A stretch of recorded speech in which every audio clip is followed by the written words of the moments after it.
வணக்கம். தமிழருவியின் பிரதான செய்திகள். இன்று 26ஆம் தேதி ஏப்ரல் மாதம் 2026 ஞாயிற்றுக்கிழமை. இன்றைய பிரதான செய்திகளுக்குள் உங்களை அழைத்து செல்லும் நான் மலரவன். இன்றும் பிரதான செய்திகள் வாயிலாக தாயகம் மற்றும் சர்வதேச செய்திகளோடு இணையலாம். முதலில் தாயக செய்திகள். உயிர்த்த ஞாயிறு பயங்கரவாத தாக்குதல்களை தடுக்க தவறியமை மற்றும் கவனக்குறைவாக இருந்தமை தொடர்பில் தொடரப்பட்ட கொலை மற்றும் கொலை முயற்சி வழக்கில் முன்னாள் காவல்துறை அதிபர் பூஜித் ஜெயசுந்தர முன்வைத்த கோரிக்கையை கொழும்பு மேல் நீதிமன்றம் நிராகரித்துள்ளது. நீதிபதிகளான பிரியந்த லியனகே, விராஜ் வீரசூரிய மற்றும் திலகரத்ன பண்டார ஆகியோரை கொண்ட கொழும்பு மேல் நீதிமன்ற விசேட நீதிமன்ற ஆயம் இந்த உத்தரவை பிறப்பித்தது. கடந்த மார்ச் 26ஆம் தேதி பூஜித் ஜெயசுந்தர நீதிமன்ற கூட்டிலிருந்து வாக்குமூலம் அளித்திருந்தார். எனினும் அதில் சில விடயங்களை குறிப்பிட தவறிவிட்டதாகவும், எனவே மேலதிக 2 விடயங்களை விளக்குவதற்கு அனுமதி கோரியும் அவரது சட்டத்தரணி ரோஷன் தெகிவல நீதிமன்றத்தில் கோரிக்கை விடுத்தார். சட்டமாதிபர் சார்பில் முன்னிலையான மேலதிக மன்றாரியார் நாயகம் இதற்கு கடும் எதிர்ப்பு தெரிவித்தார். இவ்வாறான கோரிக்கையை அனுமதிப்பதற்கு சட்டத்தில் இடமில்லை என அவர் சுட்டிக்காட்டினார். இருதரப்பு வாதங்களையும் பரிசீலித்த தலைமை நீதிபதி ஏற்கனவே தனது தரப்பு நியாயங்களை கூற முழுமையான வாய்ப்பு வழங்கப்பட்டதாக தெரிவித்தார். கூண்டிலிருந்து வழங்கப்படும் இவ்வாறான வாக்குமூலங்கள் ஒரு சிறப்பு உரிமை என்றும் அவற்றை குறுக்கு விசாரணை செய்ய முடியாது என்பதால் மீண்டும் மீண்டும் அத்தகைய வாய்ப்பை வழங்குவது சட்டவிரோதமானது என்றும் நீதிபதி குறிப்பிட்டார். இதையடுத்து பூஜித் ஜெயசுந்தரவின் கோரிக்கையை நீதிமன்றம் நிராகரித்தது. அதேவேளை பிரதிவாதி தரப்பில் மேலதிக சாட்சியாளர்களை அழைக்க போவதில்லை என அவரது சட்டத்தரணி தெரிவித்தார். இதனால் சாட்சியம் அளிக்க வந்திருந்த ஓய்வு பெற்ற சிரேஷ்ட பிரதி காவல்துறை அதிபர் நந்தன முனசிங்க மற்றும் சிரேஷ்ட பிரதி காவல்துறை அதிபர் பரண ஜெயசுந்தர ஆகியோரை விடுவிக்க நீதிமன்றம் உத்தரவிட்டது. இந்த வழக்கு மீண்டும் எதிர்வரும் மே மாதம் 22ஆம் தேதி விசாரணைக்கு எடுத்துக் கொள்ளப்பட உள்ளமை இங்கே குறிப்பிடத்தக்கது. வடக்கு மாகாணத்தில் இலங்கை போக்குவரத்து சபையின் பேருந்து சேவைகளில் நிலவும் சீரின்மை மற்றும் காலதாமதங்கள் குறித்து பொதுமக்களிடமிருந்து கிடைத்த முறைப்பாடுகளை அடுத்து வடக்கு மாகாண வீதி பயணிகள் போக்குவரத்து அதிகார சபை காத்திரமான நடவடிக்கைகளை எடுத்துள்ளதாக அதிகார சபையின் தலைவர் தெரிவித்துள்ளார். மன்னார் தோட்டவழி வழித்தடத்தில் சேவை சீரற்று காணப்படுவதால் அப்பகுதி மக்கள் பெரும் சிரமங்களை எதிர்கொள்வதாக முறைப்பாடு கிடைத்தது. இதனை அடுத்து மன்னார் சாலை முகாமியாளருக்கு உடனடி பணிப்புரை விடுக்கப்பட்டுள்ளது. சேவை சீராக நடைபெறாவிட்டால் தனியார் துறையினருக்கு அனுமதி வழங்க நேரிடும் எனவும் எச்சரிக்கையும் விடுக்கப்பட்டுள்ளது. வவுனியா ஓமந்தை பேருந்துகள் காலதாமதமாக செல்லுவதால் மாணவர்கள் முதல் பாட வேளையை தவறவிடும் நிலை ஏற்படுவதாக முறைப்பாடு வந்தது. இதை அடுத்து காலை 7:25 மணிக்கு பாடசாலை வந்தடைவதனை உறுதி செய்யுமாறு அவசர உத்தரவு பிறப்பிக்கப்பட்டுள்ளது.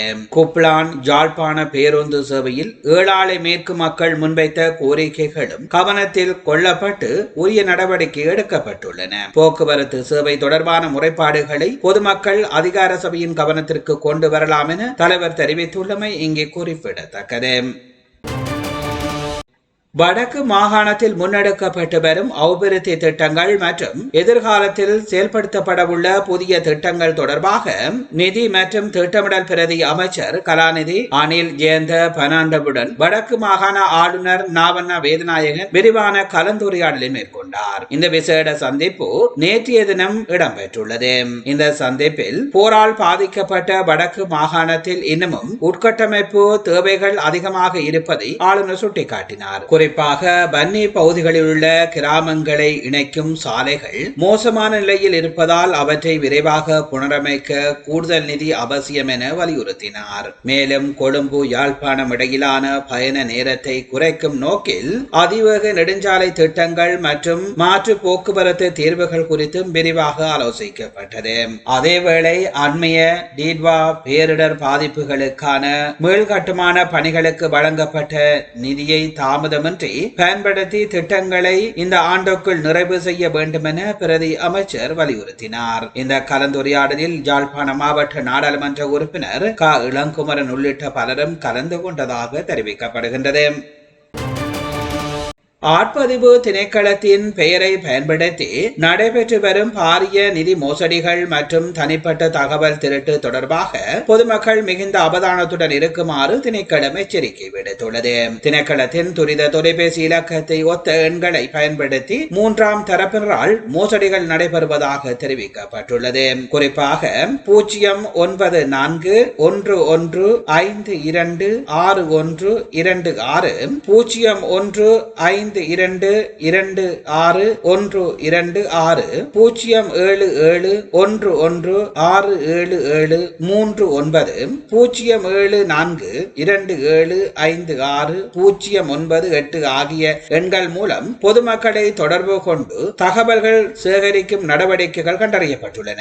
மேலும் அரச இலட்சணையை பயன்படுத்தி போலியான செயலி ஒன்றை உருவாக்கி டிஜிட்டல் அடையாள அட்டை அல்லது ஐடி வழங்கப்படும் என கூறி தனிப்பட்ட தகவல்களை சேகரித்து பண மோசடியில் ஈடுபடுகின்றன எனவும் தெரிவிக்கப்பட்டுள்ளது.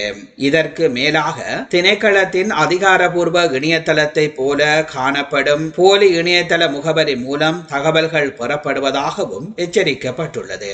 ஆனால் இதுவரை டிஜிட்டல் அடையாள அட்டைக்கான எந்த ஒரு பதிவு நடவடிக்கையும் ஆரம்பிக்கப்படவில்லை என திணைக்களம் தெளிவுபடுத்தியுள்ளது. எனவே அறியப்படாத நபர்களிடமிருந்து வரும் அழைப்புகளுக்கு தனிப்பட்ட தகவல்களை வழங்க வேண்டாம் என்றும் சந்தேகத்திற்கிடமான நடவடிக்கைகள் குறித்து உடனடியாக அதிகாரிகளிடம் தெரிவிக்குமாறும் பொதுமக்களுக்கு அறிவுறுத்தப்பட்டுள்ளமை இங்கே குறிப்பிடத்தக்கது.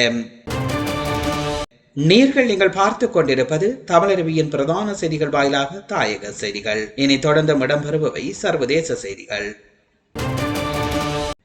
அமெரிக்காவின் பாதுகாப்பு திரையிடல் மற்றும் விசாரணை நடைமுறைகளை மறுபரிசீலனை செய்யும் நடவடிக்கையின் ஒரு பகுதியாக 70க்கும் மேற்பட்ட நாடுகளை சேர்ந்தவர்களுக்கு குடியேற்ற விசா வழங்குவதை இடைநிறுத்துவதாக அமெரிக்கா ராஜாங்க திணைக்களம் அறிவித்துள்ளது.